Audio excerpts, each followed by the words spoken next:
Dear students, आज हम discuss करेंगे रेडिएंट पावर। रेडिएंट पावर एक इम्पॉर्टेंट टॉपिक है और ये हम पढ़ते हैं instrumental methods of chemical analysis में।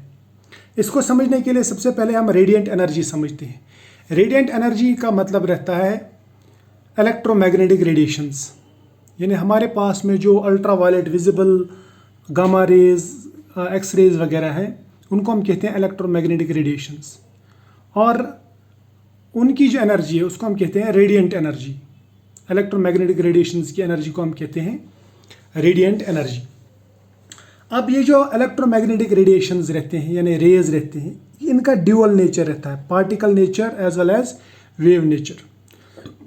इनका जो पार्टिकल नेचर है, यानी इनके जो पार्टिकल्स रहते हैं, अगर ये पार्टिकल के फॉर्म में इंटरेक्ट करते हैं तो तब हम उनको कहते हैं फोटॉन्स। यानी photon means particle of light या इलेक्ट्रोमैग्नेटिक रेडिएशन। समझ में आया? हम बोल सकते हैं कि क्वांटम ऑफ लाइट, उसको हम कहते हैं फोटॉन। क्या कह सकते हैं? फोटॉन। क्वांटम ऑफ लाइट या पार्टिकल ऑफ लाइट को कहते हैं फोटॉन। फोटॉन निकला है वर्ड फोटो से, फोटो मीन्स लाइट। ठीक, अब इससे हमें पता चल जाएगा कि रेडिएंट पावर क्या है। अब रेडिएंट पावर देखो, रेडिएंट पावर का मतलब रहता है रेडिएंट एनर्जी emitted और रिफ्लेक्टेड और ट्रांसमिटेड और रिसीव्ड और एब्जॉर्ब्ड, ठीक है, बाय एन ऑब्जेक्ट। मैं लिखूंगा यहाँ पे by an object per unit time. यानी पर यूनिट टाइम में एक ऑब्जेक्ट कितना रेडिएंट एनर्जी इमिट करता है या रिफ्लेक्ट कर रहा है या ट्रांसमिट करता है या रिसीव करता है, उसको हम कहते हैं रेडिएंट पावर। रेडिएंट पावर का जो सिंपल डेफिनेशन कह सकते हैं आप, रेडिएंट एनर्जी पर यूनिट टाइम। इसका जो सिंबल है वो है क्यू ई, कैपिटल क्यू, और इसे हम दूसरा नाम कहते हैं रेडिएंट फ्लक्स। यानी पावर के बदले में आप फ्लक्स भी यूज कर सकते हैं। अगर आप लाइट लेंगे, सपोज विजिबल लाइट है, तो वहाँ पे आप इसको कह सकते हैं, रेडिएंट पावर को ऑप्टिकल पावर भी कह सकते हैं या ऑप्टिकल फ्लक्स भी कह सकते हैं। ऑप्टिकल पावर और ऑप्टिकल फ्लक्स भी कह सकते हैं सिंपली। अब अगर मुझे इसका यूनिट निकालना हो तो इट इज़ एनर्जी पर यूनिट टाइम। एनर्जी का यूनिट है जूल और टाइम का है सेकंड, तो ऐसा यूनिट इसका आएगा जूल पर सेकंड, और जूल पर सेकंड को हम कहते हैं वॉट। तो रेडिएंट एनर्जी का जो यूनिट है दैट इज़ वॉट। मगर कौन सा यूनिट? ऐसा यूनिट। अब और एक टर्म जो है वो जो कन्फ्यूजिंग टर्म है, उसको हम कहते हैं स्पेक्ट्रल फ्लक्स या स्पेक्ट्रल पावर। स्पेक्ट्रल पावर या स्पेक्ट्रल फ्लक्स का मतलब रहता है रेडिएंट पावर यानी वॉट पर यूनिट फ्रीक्वेंसी और पर यूनिट वेवलेंथ। मैं ऐसा कह सकता हूं कि radiant power per unit frequency और per unit wavelength. Per unit wavelength या पर यूनिट फ्रीक्वेंसी लेंगे हम रेडिएंट पावर, तो उसको हम कहेंगे स्पेक्ट्रल फ्लक्स। अब अगर इसका यूनिट निकालना चाहेंगे आप तो वो कैसा है? देखो, रेडिएंट पावर का यूनिट है वॉट और फ्रीक्वेंसी का यूनिट है हर्ट्ज। तो आप निकाल सकते हैं ऐसा, आप कह सकते हैं कि वॉट पर हर्ट्ज या वॉट हर्ट्ज इनवर्स, ऐसा कह सकते हैं। वॉट पर यूनिट हर्ट्ज या पर हर्ट्ज कह सकते हैं, पर यूनिट फ्रीक्वेंसी, सॉरी, पर हर्ट्ज, वॉट पर हर्ट्ज कह सकते हैं आप। तो ये है यूनिट किसका? स्पेक्ट्रल फ्लक्स का। अब और एक जो कंफ्यूजिंग टर्म है वो है रेडिएंट पावर डेंसिटी और इंटेंसिटी। जैसे लाइट की इंटेंसिटी और रेडिएंट पावर डेंसिटी, इनमें क्या फ़र्क है?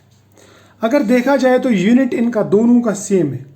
रेडिएंट पावर डेंसिटी लें या फिर लाइट इंटेंसिटी, पावर डेंसिटी या लाइट इंटेंसिटी, इनका यूनिट जो है यूनिट सेम है। क्या यूनिट है इनका? वॉट। इसका भी यूनिट वॉट है, इसका भी यूनिट वॉट है। फिर इन दोनों में फर्क क्या है? देखो फर्क क्या है इनमें। सबसे पहले मैं बताऊंगा लाइट इंटेंसिटी, यानी लाइट की इंटेंसिटी। ये लाइट इंटेंसिटी हम कहीं पे भी देखते हैं। मान लीजिए ये सोर्स है, ये मान लीजिए सन है, सन, यहाँ से रेडिएशन निकली और यहाँ पे ये अर्थ है। अब यहाँ पे देखेंगे, बीच में देखेंगे इसकी जो इंटेंसिटी है, इसकी जो रेडिएंट पावर डेंसिटी है, या मैं बोलूँगा ऐसे कि इसकी जो फोटॉन्स आते हैं, चाहे आप यहाँ पे देखो, यहाँ पे देखो, यहाँ पे भी देखो, उसको हम कहते हैं इंटेंसिटी। इंटेंसिटी का मतलब है यहाँ पे सिंपली इंटेंसिटी, मैं कहूँगा कि पावर,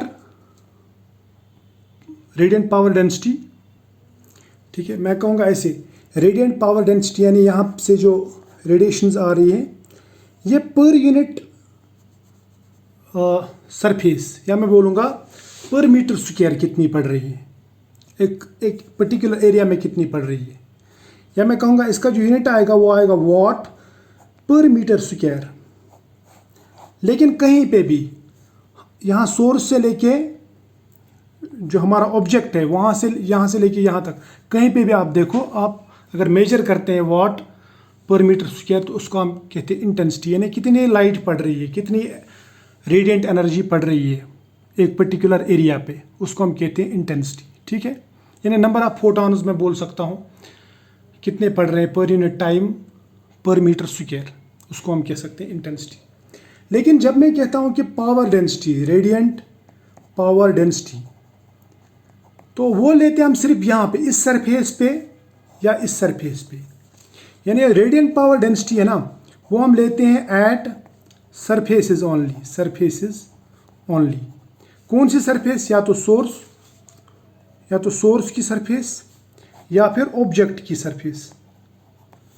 अब इन दोनों में फ़र्क क्या है, देखो सोर्स से जो रेडिएशंस निकली, इन रेडिएशन में सभी रेडिएशंस यहाँ ऑब्जेक्ट तक नहीं पहुँचेंगी, यहाँ पे पावर डेंसिटी अलग होगी, पावर डेंसिटी यहाँ पे अलग होगी, डिफरेंट, यहाँ पे पावर डेंसिटी अलग होगी, यहाँ पे पावर डेंसिटी कम होगी, पावर डेंसिटी यहाँ पे कम होगी, यानी डिफरेंट होगी। लेकिन इंटेंसिटी जब हम मेजर करते हैं, इंटेंसिटी में हम ये नहीं देखते कि सोर्स क्या है और ऑब्जेक्ट क्या है, हम देखते हैं कि कितनी रेडिएशंस आ रही हैं, बस। उसमें हम सरफेसेस यानी सोर्स की सरफेस और ऑब्जेक्ट की सरफेस कंसिडर नहीं करते, समझ में है ना। यानी यहाँ पे तो पावर डेंसिटी डिफ़र होगी, लेकिन इंटेंसिटी यहाँ पे हम डिफ़र नहीं, हम ये नहीं कह सकते इंटेंसिटी यहाँ पे डिफरेंट है, क्योंकि इंटेंसिटी जो है वो हम सरफेस पे नहीं लेते, ना तो निकलने वाली इमिटेड लाइट सरफेस पे देखते हैं, ना एब्जॉर्ब्ड या रिसीव करने वाली सरफेस पे देखते हैं, वो हम जनरल में देखते हैं। सो इंटेंसिटी इज़ जनरल, बट जब हम रेडियंट पावर डेंसिटी देखते हैं वो हम देखते हैं at surface. Radiant power density का भी जो यूनिट आएगा वो भी आएगा वाट पर मीटर स्क्वायर, यानी इनका जो यूनिट है वो सेम है लेकिन मीनिंग अलग अलग है। रेडियंट पावर डेंसिटी हम सिर्फ सरफेस पे लेते हैं, जबकि इंटेंसिटी कहीं पे भी लेते हैं। और इंटेंसिटी जो है, याद रखें, intensity it decreases with distance, क्योंकि यहाँ से जब हम देखो सन से जो रेडिएशंस आती है उसमें से कुछ ऊपर ही गायब हो जाती है और कुछ रेडिएशंस यहाँ अर्थ तक पहुँचती है, ठीक है। तो सो इंटेंसिटी डिक्रीज होती है। लेकिन जब मैं पावर डेंसिटी की बात करूँगा, सरफेस ऑफ सन पे जो पावर डेंसिटी रहेगी वो फिक्स रहेगी, और जो यहाँ तक पहुँचता है वो अलग रहेगी, फिक्स रहेगी। सो ये वेरी होता है, इंटेंसिटी वेरीज, बट जो पावर डेंसिटी है वो रेस्पेक्टिव सरफेस पे डिपेंड है, वो अपनी अपनी सरफेस पे ठीक रहेगी, वो अपनी अपनी सरफेस पे वेरी नहीं करता। क्लियर? तो फिलहाल आज इतना ही, मिलेंगे नेक्स्ट लेक्चर में, तब तक के लिए बाय।